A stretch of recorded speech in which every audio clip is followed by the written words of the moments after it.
What's up everyone? Welcome to the video. Today we're going to take a look at how to change the battery in this BMW X1 remote key fob.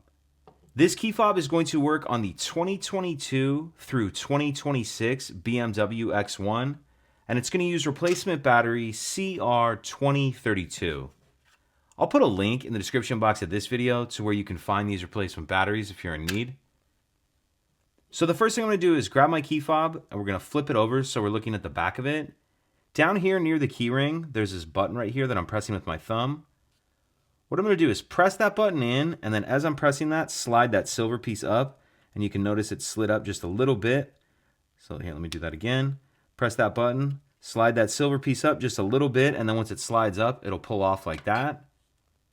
Now taking a look right here, you can see this part right here that says CR2032 battery on it. That's going to be our battery tray. And you may be able to come in here like this and just get your fingers on it and kind of pull that battery tray out. If you're unable to, get your fingers on there. What you can do is grab a screwdriver like this and come in here and just help pull on that tray a little bit. And then once it gets started, it's easy to pull out.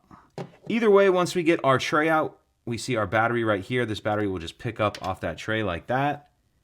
And now I'll grab my new replacement battery.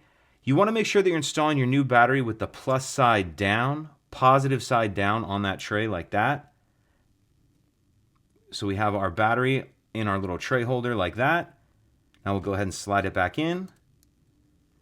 Once we have all that slid all the way in, we'll put our silver piece on, and you can kind of tell which way this goes on by the cutout here around that button. So we'll just push it on, and then it slides down just that little bit to lock into place. If you could take a second to like and subscribe, it helps us out, and I'd appreciate it.